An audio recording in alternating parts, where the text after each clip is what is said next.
Good morning friends, welcome to my channel नो की मोहब्बत। और आप देख रहे हैं साइलेंट लव। लास्ट एपिसोड में हमने देखा था कि जहाँ पर जो हमारी छोटी रहती है, अब वो काफ़ी ज़्यादा डिप्रेस्ड होने लग जाती है, क्योंकि इस सिचुएशन में ऐसा होता है कि जो जानशील रहती है वो अपने कॉलेज का एडमिशन करने के लिए पुणे चली जाती है, क्योंकि उसने डिसाइड किया था कि उन लोगों ने कि वो लोग जाएंगे भी तो पुणे ही जाएंगे। लेकिन इसमें जानशील की क्या गलती थी? उसका तो एडमिशन हो चुका था, तो उसे आगे फर्दर स्टडीज़ के लिए जाना था। पर उसका ये बिहेवियर देख के सबसे ज़्यादा अंदर ही अंदर कोई घुट रहा था, तो वो छोटी घुट रही थी, क्योंकि छोटी एक्चुअली में ना एक ब्राइट स्टूडेंट थी। और अगर वो फेल हो गई है अपनी लाइफ में, वो चीज़ अचीव नहीं कर पा रही है जिसके लिए उसने बहुत ज़्यादा मेहनत करी थी, वो फेलियर ही एक्सेप्ट नहीं कर पा रही थी। क्योंकि फेलियर एक्सेप्ट नहीं कर पा रही थी, जब जानशील उसके पास आती है तो उसे समझाती है। हालांकि उन दोनों के बीच में बहुत ज़्यादा लड़ाई झगड़े भी होते हैं, पर यहाँ पर जानशील अपना आपा नहीं खोती है और वो अपनी गर्लफ्रेंड को काफ़ी अच्छे से हैंडल करती है। दूसरी तरफ आरोही जो रहती है, वो अपने ट्यूशन क्लासेस, जो उसकी ट्यूशन रहती है, उस पर लेने के लिए बिजी रहती है। उसे भी बहुत ज़्यादा दुख था कि जो हमारी छोटी के साथ हुआ है वो है, लेकिन क्या कर सकता है कोई भला। जो चीज़ हो गई है उसको तो कोई बदल नहीं सकता। अब यहाँ पर इन लोगों के हाथ में ये सब चीज़ें थी नहीं, चाह कर भी वो लोग कुछ नहीं कर पा रहे थे।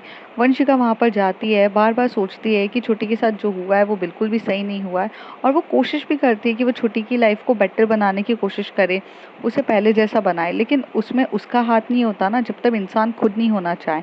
और इसी तरीके से सबकी लाइफ चल रही रहती है। झांशील उसे बहुत अच्छे से हैंडल करती है, और जब वो उसे समझाती है कि you have to accept your failure and then move on, means अपनी लाइफ में फेलियर एक्सेप्ट करके आगे मूव ऑन हो और तुम्हें बहुत कुछ चीज़ें मिल जाएगी। ऐसे जब वो बोलती है, फिर उन दोनों के बीच में पैशनेट तरीके से किस हो जाता है। अब उसके आगे दोनों एक दूसरे को पैशनेट तरीके से किस कर रहे रहते हैं। थोड़ी देर में यहाँ पर जो हमारी प्यारी सी जानशील होती है वो थोड़ा सा दूर होती है, और उससे बोलती है नाउ यू फीलिंग बेटर। तभी वो एकदम से बोलती है and I am really really sorry. छोटी कहती है, मुझे मुझे आपके साथ इस तरीके से बिहेव नहीं करना चाहिए था। I don't know what should I do. मुझे कुछ भी चीज़ें समझ में नहीं आ रही थी। मेरी लाइफ तो मुझे एकदम से पूरे तरीके से ख़त्म होते हुए दिखने लग गई। तो उसे बोलती है, ख़त्म होते हुए नहीं दिख रही है, तुम ख़त्म करना चाहती हो तो चीज़ें ख़त्म होगी, बट अभी तक ना सच बोलूँ तो कुछ भी ख़त्म नहीं हुआ है। दिस इज़ एक्चुअल लाइफ, और यहाँ अभी तक कुछ ख़त्म होने वाली कोई चीज़ है भी नहीं है। ऐसे बोलकर वो उसे बोलती है कि तुम हैप्पी रहो।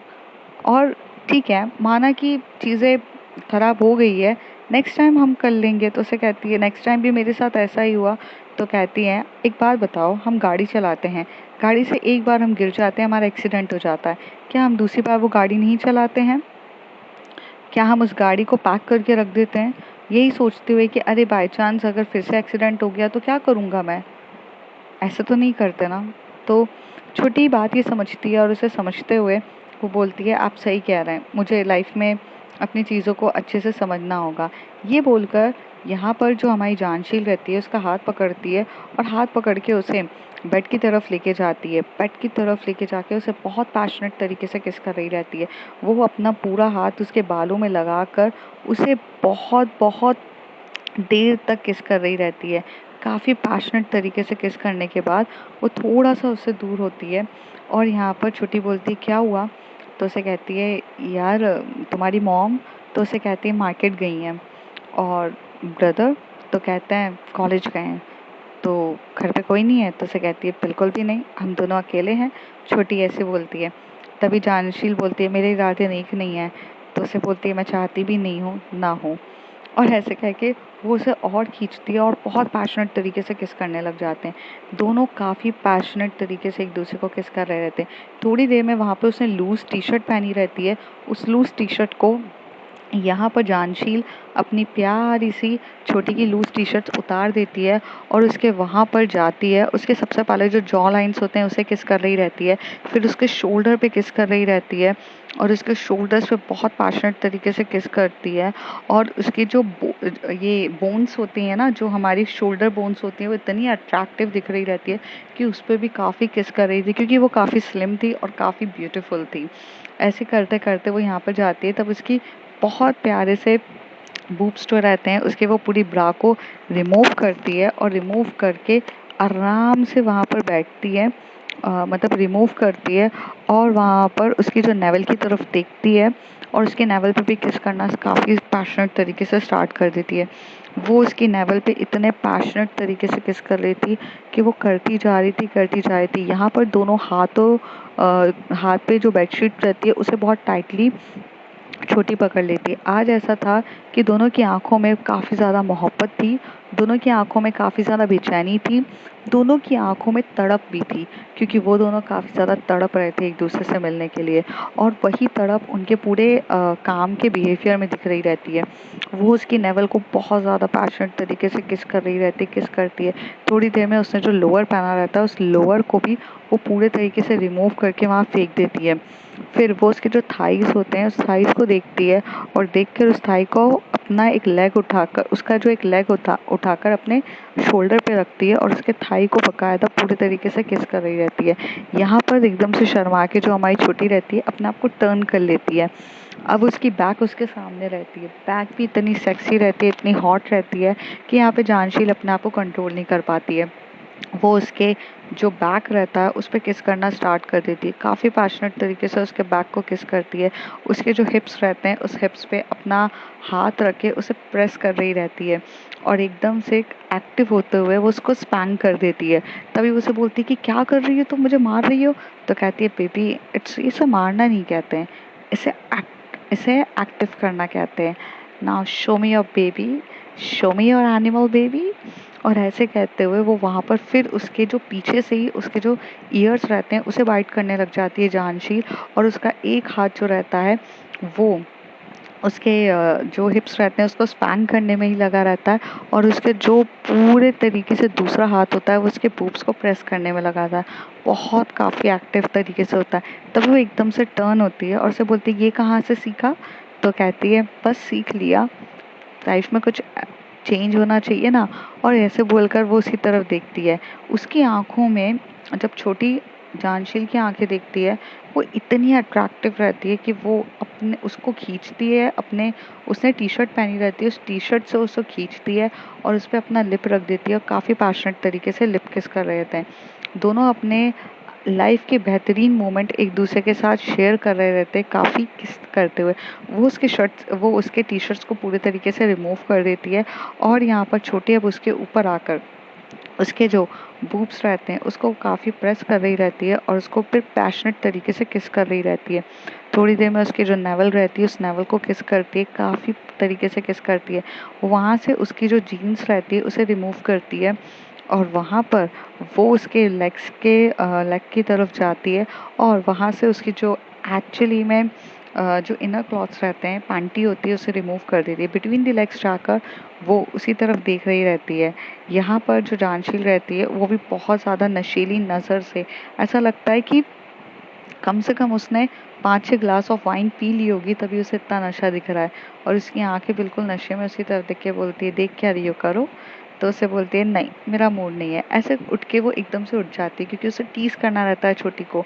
लेकिन यहाँ पे जानशील एकदम से उसके ऊपर चढ़ जाती है और उसे बहुत टाइम से उसके बूब्स को बहुत टाइटली सक कर रही रहती है, किस कर रही रहती है, नेवल को किस करती है। थोड़ी देर में आकर उसकी खुद की वो पैंटी रिमूव कर देती है और उसको फिर से स्पैन करते हुए बिटवीन द लेग्स जाकर वो पूरे अपने मूवमेंट्स करने लगती है।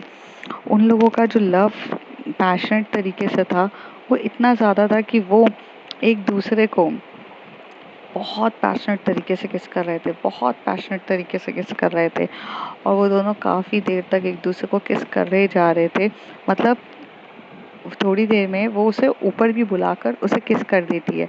नीचे जाती है वो तो उसके बिटवीन द लेग्स की तरफ देख रही रहती है और यहाँ पर छोटी जो रहती है वो अपनी आंखें पूरी बंद करके एकदम मतलब एकदम मदहोश हो चुकी थी। वो नीचे जाकर उसके जो वर्टिकल लिप्स होते हैं उस वर्टिकल लिप्स पे अपनी हरकतें करने लग जाती है और वो काफ़ी देर तक उस वर्टिकल लिप्स पे अपनी हरकतें करती है जिसकी वजह से जन्नत का एहसास तो छोटी को हो ही रहा रहता है। थोड़ी देर के बाद जब वो अपने संतुष्टि के लेवल पर आ जाती है तो यहाँ पर झांशील जो रहती है थोड़ी देर उठती है।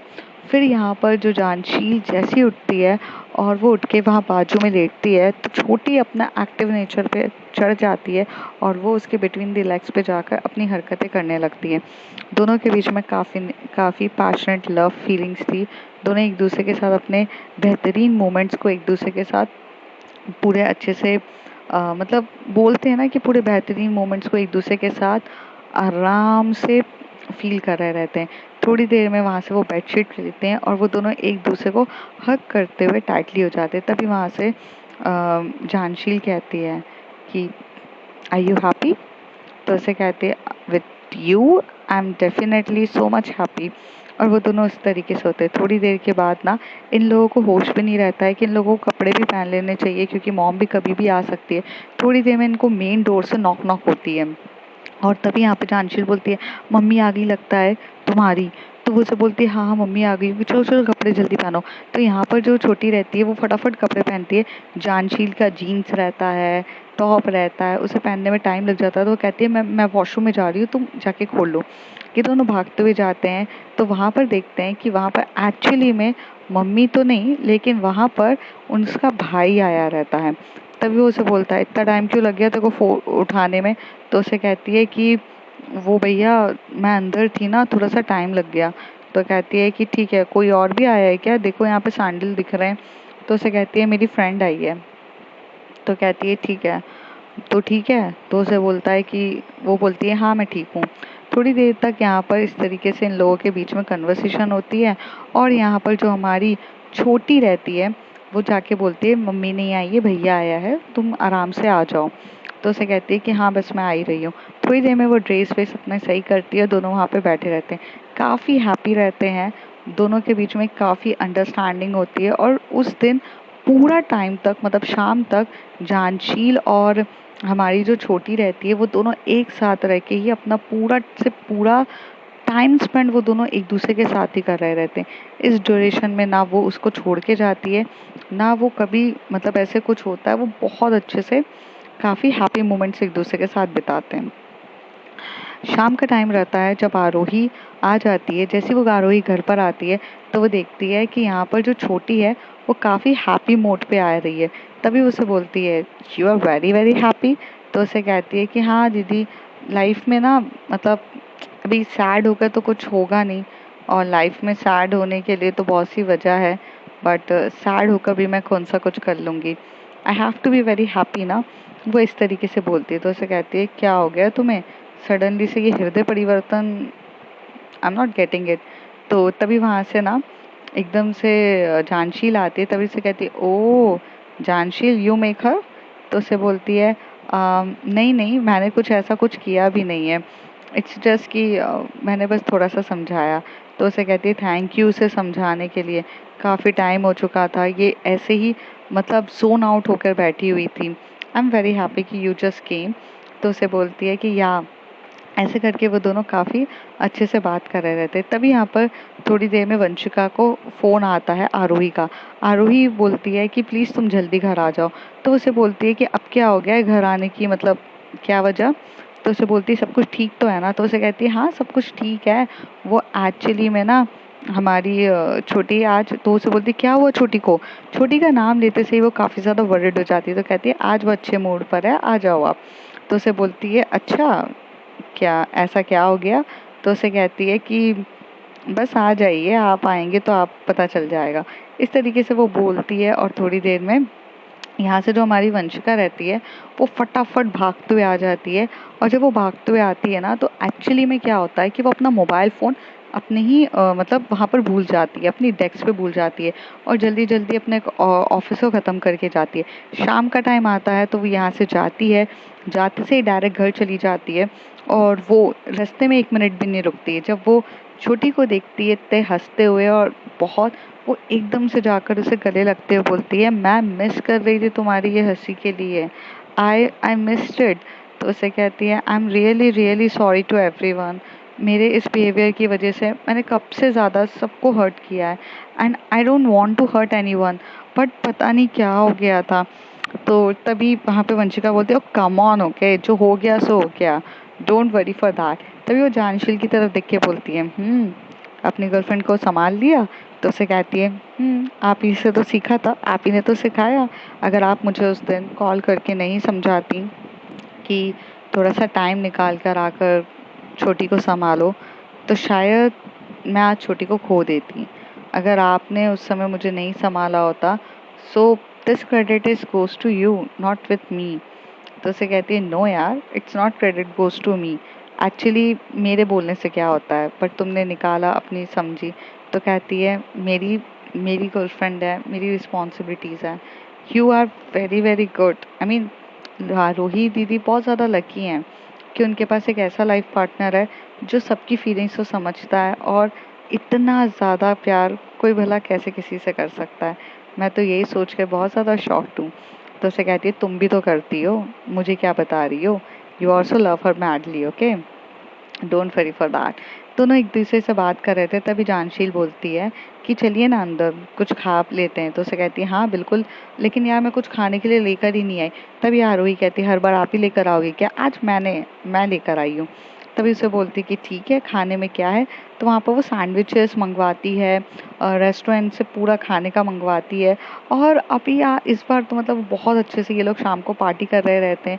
पार्टी करते करते काफ़ी ज़्यादा खुश होते हैं, एक दूसरे की पार्टी को एंजॉय कर रहे रहते हैं। यहाँ पर इस सिचुएशन में सब हैप्पी हैप्पी मूड पे रहते हैं। तभी यहाँ पर जो हमारी प्यारी सी जो हमारी ये रहती है, क्या बोलते हैं, वंशिका रहती है, वो एकदम से बोलते हैं यार मेरा मोबाइल देखा आपने। तो उसे कहती है no I didn't see your mobile. तो उसे कहती है कि यार मेरा मोबाइल पता नहीं कहाँ चला गया है, कहाँ पर है, मुझे मिल नहीं रहा है। तो उसे कहती है कि आप ज़रा देखो तो सही। तो वह ये लोग देखते हैं तो यहाँ पर मोबाइल की रिंगिंग ही नहीं आ रही रहती है। तभी उसे बोलते हैं शायद ऑफिस में छूट गया है, मैं एक काम करती हूँ, ऑफिस में जाके अपना मोबाइल लेकर आती हूँ। तो उस आरोही बोलती है आपका जाना ज़रूरी है क्या। तो कहती है हाँ स्वीटहार्ट, वो एक्चुअली में मेरा मोबाइल पे ना बहुत इमरजेंसी चीज़ें हैं, एंड वो गलत हाथों में नहीं पड़ना चाहिए। ऑफिस के बहुत ज़्यादा लीगल चीज़ें रहती है उसके अंदर, तो आई विश कि मैं उस चीज़ों को मतलब मैं देख लूँ। तो उसे बोलती है ठीक है आप चले जाइए, और डायरेक्ट आप यहीं पर आएंगे ना। तो उसे बोलती है और कहाँ जाऊँगी, मैं आ जाऊँगी। ऐसे बोलकर वो यहाँ से चली जाती है। जैसे वो यहाँ से भागते हुए जाती है अपने ऑफिस की तरफ, तो उसे ना ऑफिस में कोई भी नहीं दिखता है। वहाँ पर वो जाती है तो उसे वहाँ पर कोई भी नहीं दिखता है। और तभी वॉचमैन बोलता है मैडम ऑफिस तो बंद हो चुका है। तो कहती है पता है, बट मेरा मोबाइल फ़ोन रह गया है। तो अभी ऑफिस लॉक हो गया है क्या, कीज़ किसके पास है। तो वो कहता है कि नहीं मैम, ऑफिस लॉक नहीं हुआ है, सर अभी अंदर ही हैं, बट सर ने बोल दिया था कि सबको जाने के लिए। कहते हैं कि ठीक है, तुम वेट, मैं जाके अपना ले लेती हूँ मोबाइल फ़ोन। तो वहाँ से भागते हुए जाती है, ऊपर की तरफ जाती है, तो पूरा का पूरा सन्नाटा रहता है। तभी वो वहाँ से फ़ोन उठाती है, और फ़ोन उठा के जा ही रही रहती है, तभी उसे एक अजीब सी आवाज़ें आने लगती हैं। जैसे कि उस आवाज़ में रहता है कि मैंने तो ये सब चीज़ें कर दिया है, तुम्हारे कहने पे ही तो किया था, अब जो होना था हो गया है, अब मैं क्या कर सकता हूँ इसमें, मैंने तो हर चीज़ की है, और वैसे भी आप इतना वरिड क्यों हो रहे हो, आपको भी तो पैसे मिल जाएंगे ना। अगर मैं आपको पैसे नहीं दूंगा तो आप अपनी फिर से यही गद्दी पे कैसे बैठेंगे। तो ये आपके लिए भी फ़ायदेमंद था और मेरे लिए भी फ़ायदेमंद था, हम दोनों ने ये चीज़ों को ध्यान में देख के किया गया है। आपको अपनी इस गद्दी से बहुत ज़्यादा प्यार है, तो उसमें मैं कुछ नहीं कर सकता हूँ, और इसलिए मैंने ये दोनों की रजामंदी से हुई है, अब ये ब्लेम आप मेरे सर पे नहीं डाल सकते हैं। वंशिका को कुछ ऐसी आवाज़ें सुनाई दे रही रहती है। वो थोड़ी सी अंदर की तरफ जाती है, चुपके चुपके अपने कदमों को बहुत ज़्यादा संभालते हुए एकदम धीरे धीरे तर करके जाती है, और एकदम से जाती है, और थोड़ा सा हल्का सा वो जो अपना क्या बोलते हैं, मिरर गेट होता है ना, जो कांच का गेट होता है, उसे वो थोड़ा सा ओपन करती है। जैसी वो ओपन करती है, वहाँ पर वो देखती है कि एक बंदा है जिसने अपना मतलब जो कुर्ता पजामा और एक जैकेट पहना है जो राजनीति वालों का होता है, उस तरीके से वो बंदा बैठा है, और बैठते हुए सामने उसके डैड खड़े हैं, और उसके डैड उसे बोल रहे हैं कि जो स्कैम हुआ था उसमें हम दोनों का हाथ था, ठीक है, आपके कहने पे मैंने वो स्कैम कराया, क्योंकि आप इस स्कैम के लिए रेडी थे, लोग पैसे देने के लिए तैयार थे, पेपर्स को लीक करने में तैयार थे, इन सब चीज़ों से हमें करोड़ों रुपए का फ़ायदा हुआ है, बहुत से लोगों ने पैसे देकर बड़े हैं। तो इसमें आपका भी फ़ायदा है। आपकी जो गद्दी छीनने वाली थी, आप एज़ अ एजुकेशन मिनिस्टर थे, आप एज़ अ एजुकेशन मिनिस्टर यहाँ से शिफ्ट होने वाले थे, आपको भी पैसों की काफ़ी ज़्यादा ज़रूरत थी और उसी चीज़ को हमने ध्यान रखते हुए ये स्कैम किया गया है। तो इसमें तो मेरा अकेले हाथ नहीं है ना, इसमें तो हाथ भी आप ही का है, तो हम दोनों की चीज़ें हैं। तो उसे बोलती है कि वो उसे बोलता है कि हाँ मुझे पता है ये चीज़ें हुई है, लेकिन यहाँ पे इंक्वायरी बैठने की बात हो रही है। तो उसे कहते हैं कि आपको क्या लगता है, इंक्वायरी तो हर बार बैठती है, लेकिन हर बार तो आप क्लियर कर ही लेते हैं, तो उसमें इतनी टेंशन वाली बात नहीं है। तो कहते हैं हाँ बट इस बार थोड़ा तो उन लोगों को समझना चाहिए था ना, पूरे में से पूरे मार्क्स लेकर आओगे तो पकड़ा ही जाएंगे ना। तो कहते क्या फ़र्क पड़ता है पकड़ाएं या ना पकड़ाएं, आपको कोई पकड़ सकता है क्या? ये तो सिर्फ ऊपर ऊपर की बात है, अंदर तक कोई नहीं पहुंचने वाला, जस्ट रिलैक्स। और ऐसे बोल देता है वो। तभी वो यहाँ पर ये सब चीज़ें सुनती है और यहाँ पर एक एक बॉक्स रहता है, मतलब एक सूटकेस रहता है, जिस ब्रीफकेस कह सकते हैं, उस ब्रीफकेस की तरफ वो ब्रीफकेस जो रहता है वो उसके जो डैड रहते हैं उधर ब्रीफकेस दे देते हैं। वो ब्रीफकेस की तरफ देखती है तो उस ब्रीफकेस में सबसे ज़्यादा इम्पोर्टेंट कोई चीज़ था, तो वो एक्चुअली में ये थी कि वो पैसा था उसके अंदर। मतलब वो ब्रीफकेस में पूरे के पूरे पैसे का ब्रीफकेस था और वो उसे देखता है और उसे देखकर काफ़ी खुश होता है और खुश होने के बाद बोलता है ठीक है, स्कैम हो या क्या हो मुझे उससे क्या लेना देना, मेरे लिए तो सबसे ज़्यादा इम्पॉर्टेंट चीज़ है कि मुझे इतना पैसा मिल रहा है। ये वहाँ का मिनिस्टर बोलकर यहाँ से निकल जाता है और तभी वो दोनों हाथ मिलाते हैं और हाथ मिलाते हुए कहते हैं कि लिसन, ये बात आगे तक पहुँचनी चाहिए। अब अभी आप मेरे यहाँ पर ऐसे आया मत करिए, वैसे भी आपके ऊपर इंक्वायरी बैठी हुई है और फिर मेरे नाम पर मतलब चीज़ें बहुत बेकार हो जाएगी। तो आप ये बात को समझो और समझते हुए ध्यान में रखो। ये बोलता है, तभी उसे कहता है मैं भी सिर्फ यहाँ पर पैसे ही लेने आया था, अब जब मेरे पैसा ऑलरेडी मिल चुका है मुझे, तो अब मुझे तुम्हारे पास आने की भी ज़रूरत नहीं है, अब हम एक दूसरे को जानते भी नहीं हैं। इस तरीके से वो ये चीज़ें बोल देता है। ये सारी बातें यहाँ पर वंशिका सुन रही रहती है। वंशिका थोड़ी देर तक फ्रीज हो जाती है और चुपके से वहाँ से एकदम से अपने दबे पाँव से निकल रही रहती है। उसे इस बात का काफ़ी ज़्यादा बुरा लगता है कि उसके dad is a responsible for this thing. I mean how could he do that? I mean इतने सारे बच्चे जिनके साथ ये सब चीज़ें हुई हैं, उनके साथ कोई करने वाला कोई नहीं, उसके डैड हैं। ये सुनने के बाद उसे काफ़ी ज़्यादा बुरा लगता है और वो यहाँ से चली जाती है। जब वो मिनिस्टर यहाँ से चला जाता है तो वंशिका अपने डैड के जो कैबिन रहता है उसमें जाती है और उसी तरफ देख के बोलती है डैड। तो तभी उसके डैड एकदम से डर जाते हैं और उसे बोलते हैं तुम यहाँ क्या कर रही हो वंशिका, तुम्हें यहाँ पर क्या ज़रूरत थी, वैसे भी ऑफिस तो कब का ख़त्म हो चुका था, तुम यहाँ क्यों आई हो? तो उसे कहती है डैड अनजाने में ही सही आई मैं, लेकिन इस अनजाने में ही सही आकर मुझे एक चीज़ तो बहुत अच्छे से पता चली कि how could you do that dad, how could you. तो उसे कहते हैं मैंने क्या किया? तो उसे कहते हैं आपने क्या किया है? आप समझ भी रहे हैं कि आपने क्या किया है? आपने कुछ पैसों के चक्कर में एक एक ऐसा स्कैम करवा दिया जिसकी वजह से लोगों की पूरी लाइफ चेंज हो गई है। बच्चे लोग सुसाइड अटेम्प्ट करने के लिए चले गए। तो उसे कहते हैं तो हर साल होता है, उसमें मेरी क्या गलती है? और तुम इन सब चीज़ों से दूर क्यों नहीं रहती हो? तुम्हें तुम्हें तुम्हें बिजनेस करना था, मैंने तुम्हें यहाँ पे बिजनेस करने दिया। तुम्हें तुम्हारा खुद का बिजनेस चाहिए, उसके लिए तुम खुद आइडिया लो और तुम्हें खोल के देने की बात हुई थी, यहीं तक था। ठीक है, मैं बिजनेस में किस तरीके से करता हूँ काम, क्या करता हूँ, you are not a solo responsible to know that. ठीक है, तुम इन सब चीज़ों पे ध्यान मत दो और अपने काम से काम रखो। मुझे तुम्हारे से ना कोई ज्ञान चाहिए और ना मुझे कुछ चीज़ें जाननी है। ठीक है, और मैं तुम्हें पहले भी वॉर्न कर रहा हूँ, मेरे काम के बीच में यहाँ पर मत आओ, क्योंकि मैं अगर बिजनेसमैन के तरीके से आऊँ तो मैं बहुत बेकार इंसान हूँ।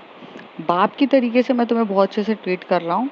ये जो भी हुआ है यहीं पे बात ख़त्म होती है। अब यहाँ से तुम्हारा मुंह बाहर खुलना नहीं चाहिए, और अगर मुंह खुला तो फिर तुम्हारे साथ क्या होगा देख लेना।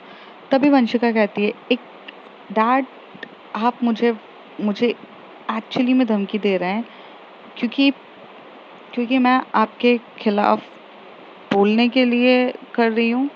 आप डैड अपनी बेटी को कर रहे हैं तो उसे कहते हैं, मैंने कहा ना वंशिका, मैं तुम्हें अभी बेटी की तरह ट्रीट कर रहा हूँ, इसलिए तुम्हें वार्न कर रहा हूँ, इन सब चीज़ों से दूर रहो। पर मैं अपने बिजनेस का इतना बड़ा जो एम्पायर, जो मैंने ये सब चीज़ें कमाई है, वो तुम्हारे इमोशंस पे तो मैं डिस्ट्रॉय नहीं करने दूंगा ना। तुम इमोशंस हो, तुम्हारे इमोशंस हैं, उससे मुझे क्या लेना देना। आई डोंट इवन केयर कि तुम क्या सोचती हो मेरे बारे में, क्या कर रही हो। लोगों ने पैसे दिए, लोग जो पैसा फेंकता है उसका तमाशा रहता है। यहाँ पर लोग अपने बच्चों के लिए डिग्री खरीदने के लिए रेडी हैं, तो उसमें मैं क्या करूँ। वो देने के लिए तैयार है, स्कैम करने के लिए तैयार है, तो मैं क्या करूँ। लोग ही करप्टेड हैं, तो मैं तो सिर्फ उनकी मदद करता हूँ ना, उसके बदले बलबूते पे मुझे ये लोग पैसा देते हैं। इन लोगों को समझना चाहिए कि इन लोगों को नहीं देना चाहिए। तो उसे कहते हैं, डैड लेकिन ये हमारी रिस्पॉन्सिबिलिटी भी तो बनती है ना कि हम ये सब चीज़ें ना करें। आप ये कैसे कर सकते हैं। तो कहते हैं, लिसन, मैं इसलिए कर सकता हूँ क्योंकि ये जो एग्ज़ाम कंडक्ट होता है, इसकी जितनी भी मशीन्स होती है, ये सब मेरे यहाँ से जाती है, मेरी सर्विसेज लगती है, तो मैं जो चाहूँ वो कर सकता हूँ। और प्लीज़ तो मुझे ज्ञान के बारे में यहाँ ज्ञान मत दो, ठीक है। तुम यहाँ से चुपचाप जा रही हो तो जाओ। और हाँ, ये बात आगे तक पहुँचनी ही चाहिए। पहले ही बता रहा हूँ, if I am a become a businessman then your life going to be help. तुम्हारा बाप हूँ, इसे तुम्हें आसानी से कह रहा हूँ। अपने काम से काम रखा करो, छोटी हो तो छोटी की तरह रहो। यहाँ पर माँ बनने की कोशिश मत करो, ठीक है। और ये बोलकर वो उसे बोलता है, जाओ यहाँ से। तो उसे कहती है, पर डैड। तो उसे कहती है कि क्या डैड डैड लगा के रखा है तुमने। हाँ, जब मैंने कह दिया ना बात यहीं ख़त्म, तो मीन्स ख़त्म। अब तुम्हारा डैड वैड मुझे कुछ नहीं सुनना है। जा रही हो तो जाओ यहाँ से। ये बोलकर वो यहाँ से चुपचाप उसे भगा देता है। यहाँ पर पूरे टाइम तक वंशिका ये सोचती रहती है कि जिस डैड को वो अपना आइडल मानती थी, मतलब जिस डैड को अपना बिजनेस आइकॉन मानती थी, वो एक करप्टेड काम करेगा। ये बात सुनकर वो काफ़ी ज़्यादा अपसेट होती है, बहुत ज़्यादा अपसेट होती है। तब इसके डैड बोलते हैं, वंशिका, लाइफ में आगे बढ़ने के लिए ना सीधी उंगली से घी नहीं निकलता है, ऑलवेज उंगली टेढ़ी भी करनी रहती है। तो उसे कहती है, डैड बट ये गलत है। तो उसे कहती है, सही और गलत का फैसला लोगों पे छोड़ दो। लोग जब पैसा देने के लिए तैयार होते हैं ना, तब सही और गलत नहीं होता। और लोग यहाँ पे सब कुछ पैसे का बलबूता है। तुम किस किस को सही करोगी, पूरी का पूरा सिस्टम करप्टेड है। तुम किसी के सिस्टम से तो लड़ नहीं सकती हो ना।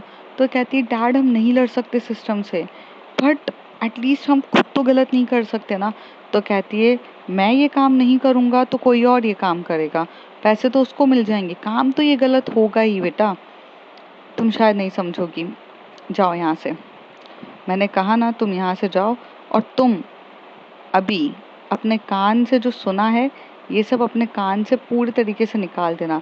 जस्ट प्रिटेंड लाइक दैट कि तुम यहाँ पर थी ही नहीं और तुमने कुछ भी नहीं सुना है। नाउ गेट इट, जाओ यहाँ से। ऐसे वो उसे बोल देता है।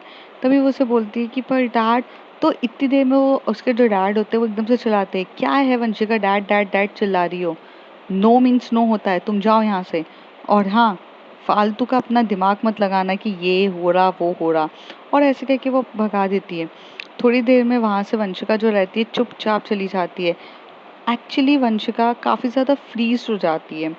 कहते हैं ना, जब वो किसी को अपना आइडल मानते हैं और हम सोचते हैं कि वो इंसान मतलब इतना ज़्यादा हमेशा से उनको बड़े होते उन्होंने देखा है, उनको बिजनेस करते हुए देखा है, इंसान उसको आइडल मानता है। तो एक आइडल जब भी ये गलती करता है तो उसके साथ एडजस्ट करना काफ़ी ज़्यादा मुश्किल हो जाता है। और यही कुछ हो रहा था। वो एडजस्ट ही नहीं कर पा रही थी कि उसके डैड ने कुछ चंद पैसों के लिए अपना ईमान तक बेच दिया था। और उसके डैड इतने कैजुअल तरीके से ये बोल रहे थे कि ये सब चीज़ें तो होती ही रहती है, तुम इन सब चीज़ों पे ध्यान मत दो और निकलो। जो चीज़ उसे काफ़ी ज़्यादा खटक रही थी, वो कभी भी ये नहीं चाहती थी कि उसके जो डैड हैं वो कोई भी गलत रास्ते पे जाएं। उसके लिए तो मतलब बिजनेस एक हेल्दी तरीके से, एक जिसमें कोई भी माल प्रैक्टिसेस नहीं होनी चाहिए, कोई घोटाला नहीं होना चाहिए, वो बिजनेस करना पसंद करती थी। बट यहाँ पर तो कुछ और ही हो रहा था। वंशिका यहाँ पर काफ़ी ज़्यादा अपसेट रहती है और उसकी आंखों में से आंसू और एक तरीके से सैडनेस रहती है। यहाँ पर उसका एग्रेसिवपना या गुस्सा कुछ नहीं होता है, क्योंकि जब आप किसी को अपना आइकॉन मानते हैं, अगर वो उससे कोई आपको हर्ट कर दे, जिससे आपको सबसे ज़्यादा उम्मीद रहती है, तो आप यहाँ पे डीपली हर्ट होते हो, ना कि आप उस इंसान के सामने गुस्सा करते हो और गुस्सा करने लगते हो। तो यहीं पर भी कुछ इसी तरीके से चीज़ें होती हैं और ये काफ़ी ज़्यादा अपसेट हो जाती है और अपसेट होते हुए यहाँ पर जब उसे फ़ोन आता है आरोही का, तो आरोही का फ़ोन पिकअप करके वैसे बोलती है, मैं तुमसे बाद में मिलती हूँ, मुझे कुछ ज़रूरी काम है, I will talk you later. बस ऐसे बोलकर वो फ़ोन रख देती है। आरोही सोचती है अभी तक तो ये अच्छी थी, अभी सडनली से क्या हुआ। तो फ्रेंड्स देखेंगे आगे क्या होता है। If you like my story, like share and subscribe.